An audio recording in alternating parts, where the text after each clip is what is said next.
Guys, कल्पना कीजिए, रात का समय है और आप किसी शांत पहाड़ के सामने खड़े हैं।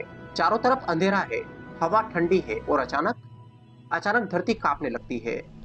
पहाड़ के अंदर से एक गहरी आवाज आती है, जैसे पृथ्वी खुद सांस ले रही हो।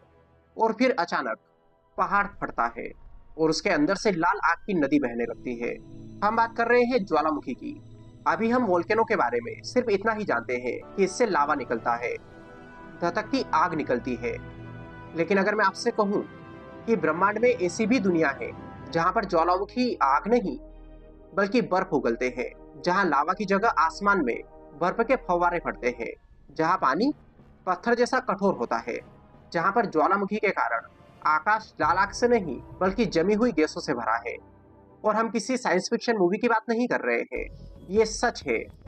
आज इस वीडियो में हम सिर्फ ज्वालामुखी के बारे में नहीं जानेंगे, हम समझेंगे कि आखिर ब्रह्मांड में अलग अलग दुनिया इतनी अलग क्यों है। और शायद इस कहानी के अंत तक आप पृथ्वी को पहले जैसा देख ही नहीं पाएंगे। गाइस, हम सब जमीन पर चलते हैं तो लगता है कि धरती शांत है, मजबूत है, स्थिर है, लेकिन सच्चाई इससे बिल्कुल अलग होती है। हम जिस जमीन पर खड़े हैं वह एक पतली परत है। पृथ्वी के अंदर बहुत गहराई में तापमान इतना ज्यादा है कि चट्टानें पिघल जाती है। वैज्ञानिकों के अनुसार पृथ्वी का अंदरूनी भाग लगभग 4.5 अरब साल पहले बना था, जब छोटे छोटे पत्थर और धूल के टुकड़े आपस में मिलकर एक ग्रह बना रहे थे। उस समय इतनी टक्करें हुई, इतनी ऊर्जा बनी कि पूरी पृथ्वी आग का गोला बन गई थी। फिर समय बीतता गया, ऊपर की सतह ठंडी हो गई, लेकिन अंदर की गर्मी आज भी वैसी की वैसी ही है। यही गर्मी ज्वालामुखियों को जन्म देती है। आप इसको ऐसे समझो, आप एक प्रेशर कुकर को गैस पर रखिए, अंदर पानी गर्म होगा, भाप बनेगी, प्रेशर बढ़ेगा, और अगर रास्ता मिला तो सीटी से भाप बाहर निकल जाएगी। पृथ्वी में भी कुछ ऐसा ही होता है। अंदर मोल्टेन रॉक यानी कि मैग्मा मौजूद रहता है। जब प्रेशर बहुत ज्यादा बढ़ जाता है तो पृथ्वी की सतह में दरारें बनने लगती है और फिर मीलों नीचे से लावा बाहर निकल जाता है। यानी कि ज्वालामुखी केवल आग नहीं है, यह पृथ्वी की अंदरूनी ऊर्जा का बाहर निकलना है। और गाइस, वोल्केनो के भी अलग अलग प्रकार होते हैं। कुछ वोल्केनोस धीरे धीरे लावा बहाते हैं, जैसे कि हवाई के वोल्केनोस, लेकिन कुछ इतने खतरनाक होते हैं कि पूरा शहर खत्म कर सकते हैं। 79 एडी में इटली में एक ज्वालामुखी विस्फोट हुआ था, माउंट वेसुवियस इरप्शन। ये अचानक फटा और जिसमें पोम्पई नाम का एक पूरा शहर राख में बदल गया। लोगों को भागने तक का समय नहीं मिला। आज भी वहां लोगों के शरीरों के निशान मिलते हैं, जैसे कि समय अचानक रुक गया हो।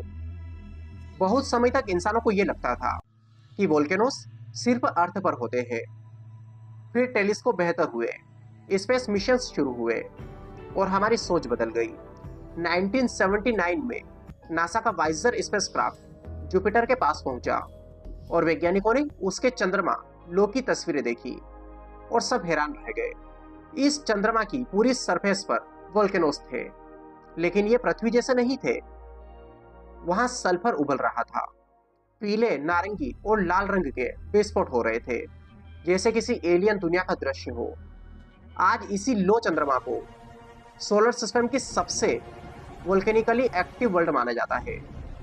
फिर वैज्ञानिकों ने सोलर सिस्टम के आउटर हिस्सों को देखना शुरू किया, जहां सूर्य की रोशनी बहुत कमजोर हो जाती है, जहां तापमान इतना कम है कि सांस भी तुरंत जम जाए।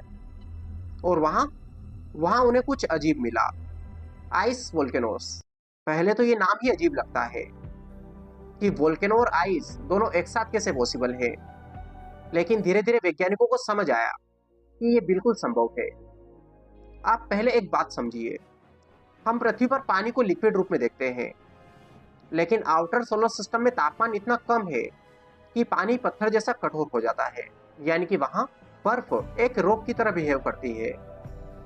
अब आप सोचिए, अगर वहां अंदर थोड़ी गर्मी पैदा हो जाए तो वह जमी हुई बर्फ पिघलने लगेगी और प्रेशर बनने लगेगा। और अगर रास्ता मिला तो अंदर का लिक्विड वाटर, अमोनिया, मीथेन या नाइट्रोजन बाहर फट सकता है। बस इसी को क्रायो वोल्केनो कहा जाता है। अब यहाँ पर आप सोचोगे कि जहाँ सूरज की रोशनी नहीं है, उस दुनिया में जहाँ सिर्फ बर्फ मौजूद है, वहाँ गर्मी कैसे आएगी। और ये सबसे इंटरेस्टिंग सवाल है, क्योंकि ये दुनिया सूर्य से बहुत दूर है, फिर भी उनके अंदर एनर्जी बची हुई है। और इसके पीछे एक बड़ा कारण है टाइडल हीटिंग। इसे आप ऐसे समझो, जब कोई मून किसी विशाल प्लैनेट के आसपास घूमता है तो उस प्लैनेट की ग्रेविटी उसे लगातार खींचती रहती है। ये खिंचाव उस मून को थोड़ा सा कंप्रेस करता है, फिर छोड़ता है, और ये बार बार होता है। इस रबिंग इफेक्ट से अंदर हीट बनती रहती है। जैसे आप हाथों को तेजी से रगड़ो तो गर्मी पैदा होती है, ठीक वैसा ही नियम यहाँ पर लागू होता है। गाइस, 2005 में नासा के कैसिनी स्पेसक्राफ्ट ने एनकेडलस की तस्वीरें भेजी थी और वैज्ञानिक स्तब्ध रह गए, क्योंकि उसकी सतह से बर्फ और पानी के विशाल फव्वारे निकल रहे थे, हजारों किलोमीटर तक, जैसे पूरा चंद्रमा सांस ले रहा हो। बाद में वैज्ञानिकों ने पाया कि उन जेट्स में water vapour, salt, organic molecules, ये सब मौजूद थे। यानी कि उस आइसी दुनिया के अंदर लिक्विड ओशन हो सकता है। और यही खोज बहुत बड़ी थी, क्योंकि जहां लिक्विड वाटर होता है वहां लाइफ की संभावना भी हो सकती है।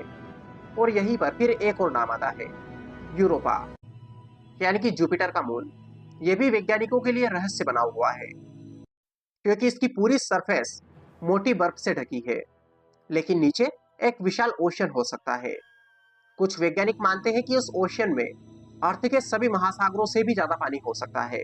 और अगर नीचे वोल्केनिक हीट हो तो वहां माइक्रोस्कोपिक लाइफ भी संभव हो सकती है। यानी कि हो सकता है कि ब्रह्मांड में पहली एलियन लाइफ किसी हरे प्लैनेट पर नहीं, बल्कि अंधेरी बर्फीली दुनिया के महासागरों में हो। गाइस, जब 2015 में नासा का न्यू होरिजन्स स्पेसक्राफ्ट प्लूटो के पास पहुंचा तो लोगों को उम्मीद थी कि प्लूटो एक डेड आइस बॉल होगा, लेकिन तस्वीरों ने सबको चौंका दिया।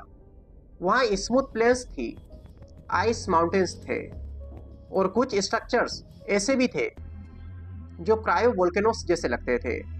यानी कि सोलर सिस्टम का ये छोटा सा ड्वार्फ प्लैनेट भी शायद अंदर से पूरी तरीके से डेड नहीं है। हम बचपन से वोल्केनो का मतलब आग समझते आए हैं, लेकिन ब्रह्मांड हमें सिखाता है कि वोल्केनो सिर्फ आग नहीं है, बल्कि एनर्जी है। किसी दुनिया के अंदर जो चीज एक्टिव है वही बाहर निकलती है। अर्थ पर रॉक मोल्टेन है, इसलिए लावा निकलता है। लो चंद्रमा पर सल्फर एक्टिव है, आउटर मून्स पर आइस और गैसेस एक्टिव है, और शायद किसी दूसरे स्टार सिस्टम में मेटल वोल्केनोज भी हो सकते हैं। अब यहाँ फिर से एक इंटरेस्टिंग सवाल बनता है कि क्या मेटल वोल्केनो सच में हो सकते हैं? गाइस, ये भी थ्योरेटिकल है, लेकिन कुछ एक्सोप्लैनेट्स इतने गर्म पाए गए हैं कि वहाँ iron vapour, molten rock oceans, metal rain हो सकती है। कुछ प्लैनेट्स अपने स्टार के इतने पास है कि वहाँ सरफेस टेम्परेचर 2000 डिग्री सेंटीग्रेड से भी ज़्यादा हो सकता है। ऐसी दुनिया में शायद रॉक भी लिक्विड ओशन की तरह बिहेव करे। आप सोचिए, एक ऐसी दुनिया जहाँ बारिश पानी की नहीं, मोल्टेन आयरन की हो। और इसीलिए हमारी पृथ्वी काफ़ी खास है, क्योंकि यहाँ सब कुछ बैलेंस में है। अगर पृथ्वी बहुत ज़्यादा गर्म होती तो शायद विनस जैसी बन जाती, अगर बहुत ज़्यादा ठंडी होती तो पूरी फ्रोजन वर्ल्ड बन जाती। लेकिन यहाँ लिक्विड वाटर है, एटमॉस्फेयर है, मैग्नेटिक फील्ड है, और एक्टिव जियोलॉजी है। और शायद यही बैलेंस लाइफ को संभव बनाता है। गाइस, अक्सर हम वोल्केनो को डिजास्टर मानते हैं, लेकिन शायद हम यहाँ होते ही नहीं अगर वोल्केनोस ना होते, क्योंकि उन्होंने एटमॉस्फेयर बनाने में मदद की, गैसेस रिलीज की, मिनरल्स सरफेस पर लाए। वोल्केनोस ने ही कॉन्टिनेंट्स बनाने में योगदान दिया। कुछ वैज्ञानिक मानते हैं कि शुरुआती पृथ्वी पर वोल्केनिक एक्टिविटी ने लाइफ की शुरुआत में बड़ी भूमिका निभाई। यानी कि जो चीज डिस्ट्रक्शन जैसी दिखती है वही क्रिएशन की शुरुआत भी हो सकती है। और शायद यही ब्रह्मांड का नियम है। एक तारा एक्सप्लोड होता है, उससे नए प्लैनेट्स बनते हैं। एक वोल्केनो फटता है, तब नई जमीन बनती है। एक दुनिया जम जाती है, लेकिन उसके अंदर ओशन छिपा हो सकता है। ब्रह्मांड बार बार यही कहता है कि जो शांत दिखता है वो अंदर से जिंदा हो सकता है, और जो खत्म लगता है वहीं से शुरुआत हो सकती है। अब हम जरा पृथ्वी पर वापस लौटते हैं। गाइस, हम अक्सर सोचते हैं कि इंसान बहुत पावरफुल हो गया, हमने शहर बना लिए, रॉकेट्स बना लिए, एआई बना लिया, लेकिन सच ये है कि पृथ्वी आज भी हमसे कहीं ज्यादा शक्तिशाली है। और वोल्केनोस इसकी याद दिलाते रहते हैं। खैर, आज के वीडियो में इतना ही। नेक्स्ट वीडियो में हम बात करेंगे किसी एक्सोप्लैनेट की। अगर वीडियो पसंद आए तो लाइक करिए, चैनल पर नए हो चैनल को सब्सक्राइब कर लीजिए। Wish all the very best, thank you so much.